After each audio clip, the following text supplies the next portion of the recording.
स्वतंत्रता की ओर। धनी को पता था कि आश्रम में कोई बड़ी योजना बन रही है, पर उसे कोई कुछ न बताता। वे सब समझते हैं कि मैं 9 साल का हूँ, इसलिए मैं बुद्धू हूँ। पर मैं बुद्धू नहीं हूँ, धनी मन ही मन बड़बड़ाया। धनी और उसके माता पिता बड़ी खास जगह में रहते थे। अहमदाबाद के पास महात्मा गांधी के साबरमती आश्रम में, जहां पूरे भारत से लोग रहने आते थे। गांधी जी की तरह वे सब भी भारत की स्वतंत्रता के लिए लड़ रहे थे। जब वे आश्रम में ठहरते तो चरखों पर खादी का सूत काटते, भजन गाते और गांधी जी की बातें सुनते।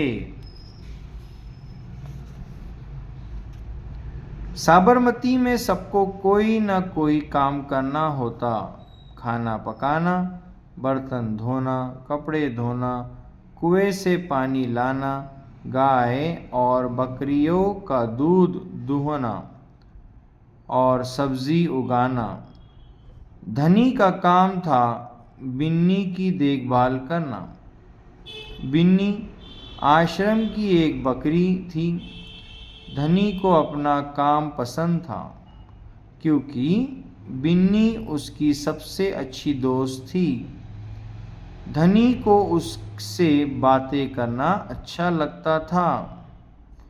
उस दिन सुबह धनी बिन्नी को हरी घास खिलाकर उसके बर्तन में पानी डालते हुए बोला, कोई बात जरूर है बिन्नी। वे सब गांधी जी के कमरे में बैठकर बातें करते हैं।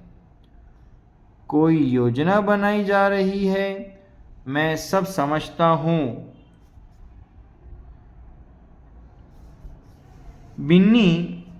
बिन्नी ने घास चबाते हुए सिर हिलाया, जैसे कि वो धनी की बात समझ रही हो। धनी को भूख लगी। कूदती फांदती बिन्नी को लेकर वो रसोई घर की तरफ चला। उसकी माँ चूल्हा फूंक रही थी और कमरे में धुआं भर रहा था। अम्मा, क्या गांधी जी कहीं जा रहे हैं? उसने पूछा। खांसते हुए माँ बोली, वे सब यात्रा पर जा रहे हैं। यात्रा? कहाँ जा रहे हैं? धनी ने सवाल किया। समुद्र के पास कहीं। अब सवाल पूछना बंद करो और जाओ यहाँ से धनी। अम्मा जरा गुस्से से बोली, पहले मुझे खाना पकाने दो। धनी सब्जी की क्यारियों की तरफ निकल गया, जहाँ बूढ़ा बिंदा आलू खोद रहा था। बिंदा चाचा, धनी उनके पास बैठ गया। आप भी यात्रा पर जा रहे हैं क्या? बिंदा ने सिर हिलाकर मना किया। उसके कुछ बोलने से पहले धनी ने उतावले होकर पूछा, कौन जा रहे हैं? कहाँ जा रहे हैं? क्या हो रहा है?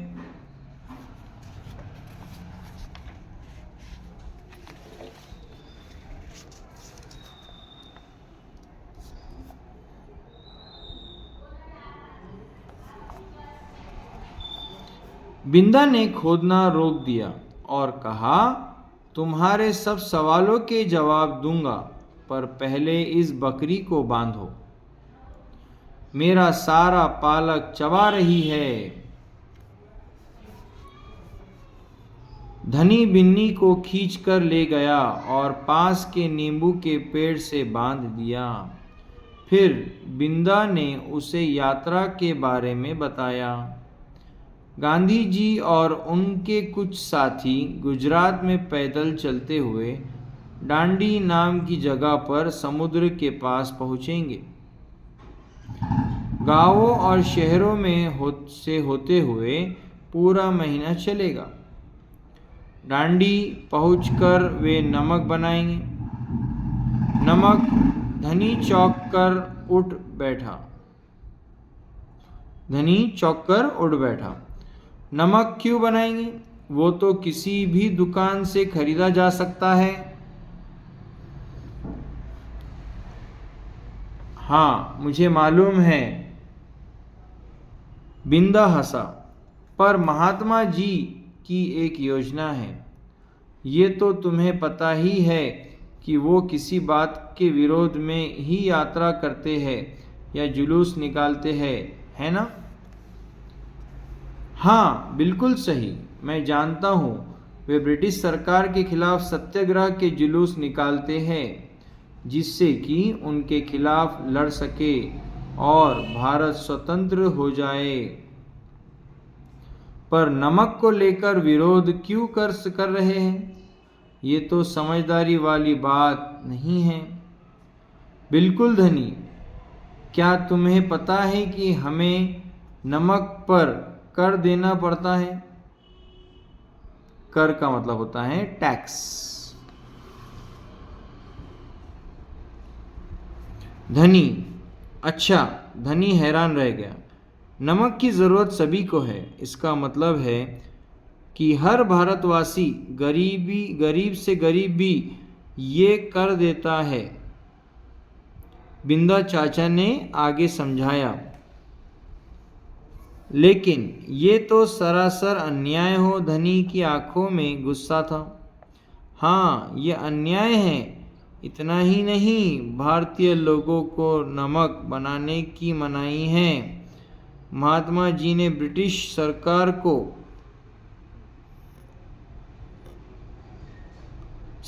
को कर हटाने को कहा, पर उन्होंने ये बात ठुकरा दी। इसलिए उन्होंने निश्चय किया कि वे डांडी चलकर जाएंगे और समुद्र के पानी से नमक बनाएंगे। 1 महीने तक पैदल चलेंगे। धनी सोचकर परेशान हो रहा था। गांधी जी तो थक जाएंगे। वे डांडी बस या ट्रेन से क्यों नहीं जा सकते? क्योंकि यदि वे इस लंबी यात्रा पर डांडी तक पैदल जाएंगे तो ये खबर फैलेगी। अखबार में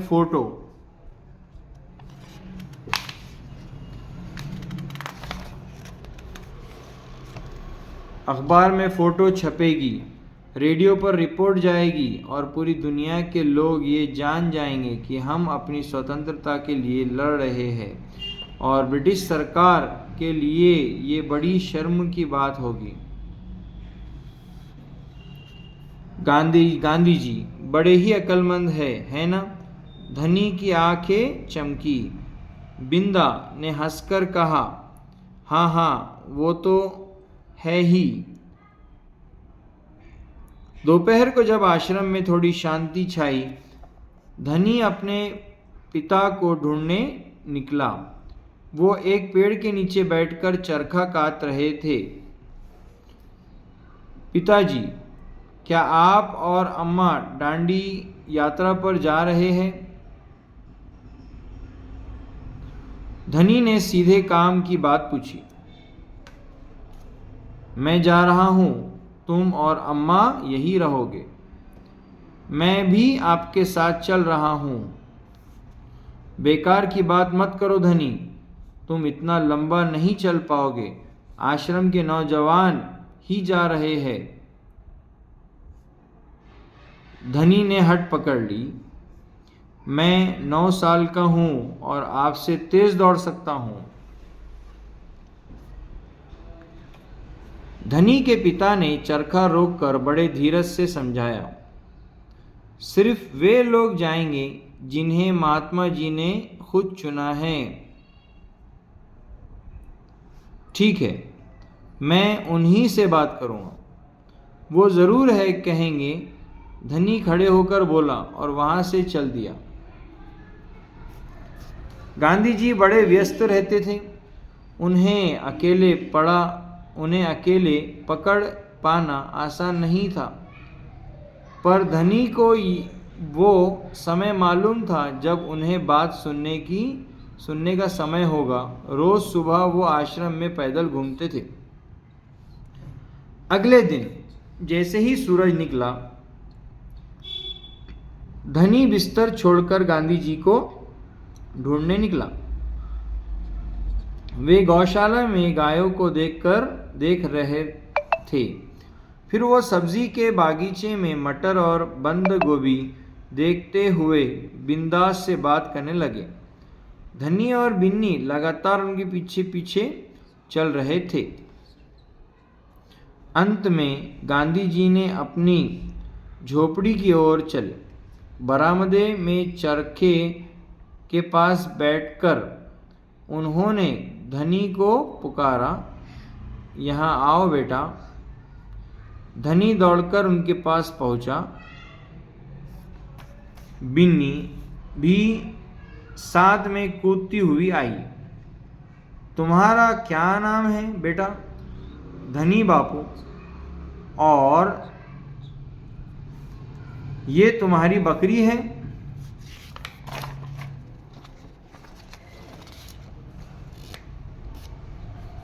जी हाँ, ये मेरी दोस्त बिन्नी है, जिसका दूध आप रोज सुबह पीते हैं।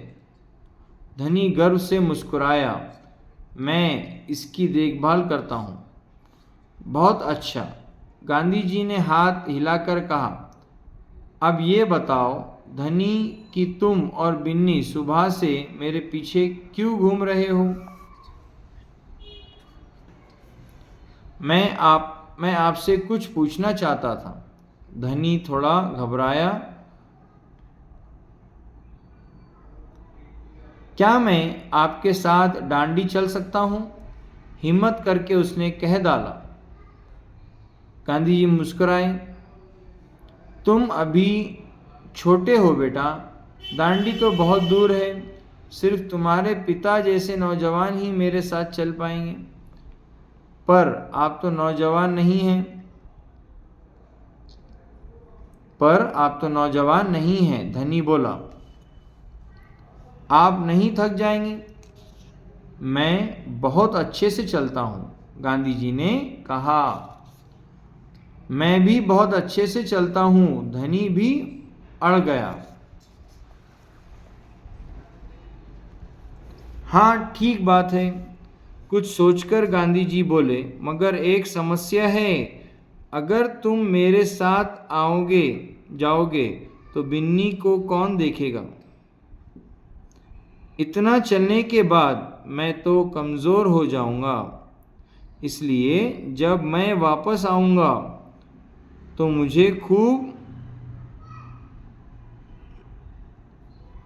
मुझे खूब सारा दूध पीना पड़ेगा, जिससे कि मेरी ताकत लौट आए। ये बात तो ठीक है। बिन्नी तभी खाती है जब मैं उसे खिलाता हूँ। धनी ने प्यार से बिन्नी का सिर सहलाया। और सिर्फ मैं जानता हूँ कि इसे क्या पसंद है। बिल्कुल सही। तो क्या तुम आश्रम में रहकर मेरे लिए बिन्नी की देखभाल करोगे? गांधी जी प्यार से बोले। जी हाँ, करूँगा, धनी बोला। बिन्नी और मैं आपका इंतज़ार करेंगे। सुभद्र सेन गुप्ता, अनुवाद मनीषा चौधरी।